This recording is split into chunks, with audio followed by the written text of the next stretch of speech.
in the banking industry, there's been a lot of movement towards greater regulation. And in the US today, you find that the Federal Reserve Bank wants, greater mandates to do what it wants to do. And it wants to behave like a banking prudential regulator as well as a macroeconomic, regulator in that sense.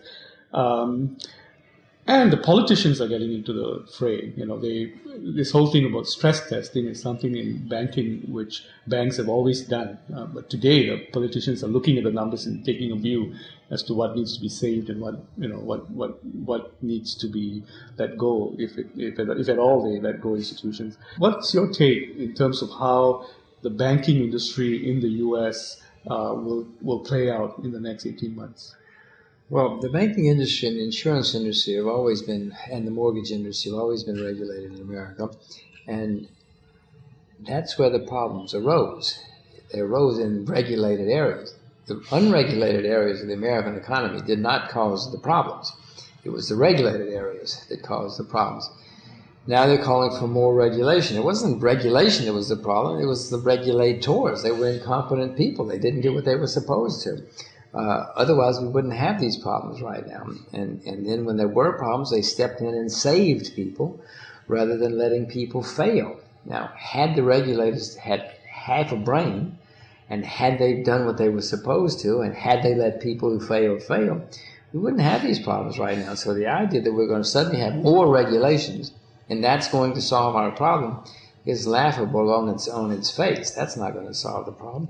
I mean, you might get more regulators. Well, great, wonderful. That's not going to solve the problem. Where were you in 1999 when the Fed stepped in to try and deal with LTCM, for example? Well, that was 1998. I was railing and screaming and saying, "Let them go bankrupt." It's a terrible. And why do you think the Fed stepped in the first place? What was happening behind the scenes? Alan Greenspan was the head of the Federal Reserve. He was a peon of Wall Street. All his career had been trying to get involved with Wall Street firms, and they called him up and said, "Save me, save me, save me, save me."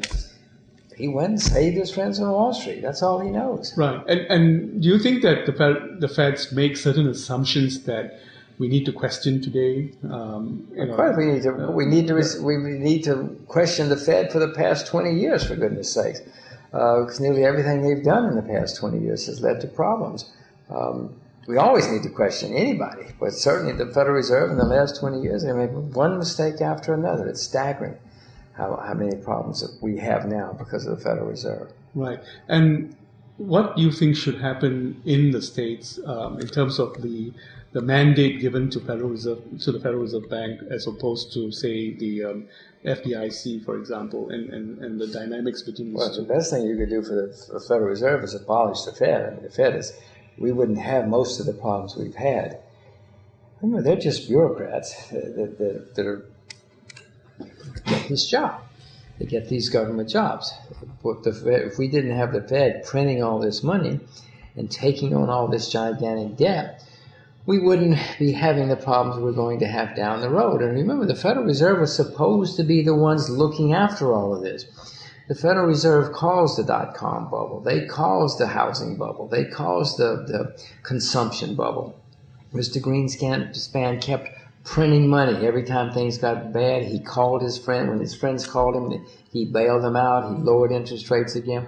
If Mr. Greenspan had if he'd let the market work, if he'd let long-term capital management fail, for instance, we wouldn't have a lot of these problems we have right now. How much regulation should there be in place to manage all of this innovation taking place in financial services? Well, what I'm trying to explain to you is, so far, the regulation, which you keep calling for, has not worked. Okay. It has led to more problems, because when the innovations have led to problems, the government has stepped in to save people instead of... Now, had they let long-term capital management fail with all of its innovations, Bear Stearns would still be in business. Lehman Brothers would still be in business, because they would have taken such hits, the financial community would have.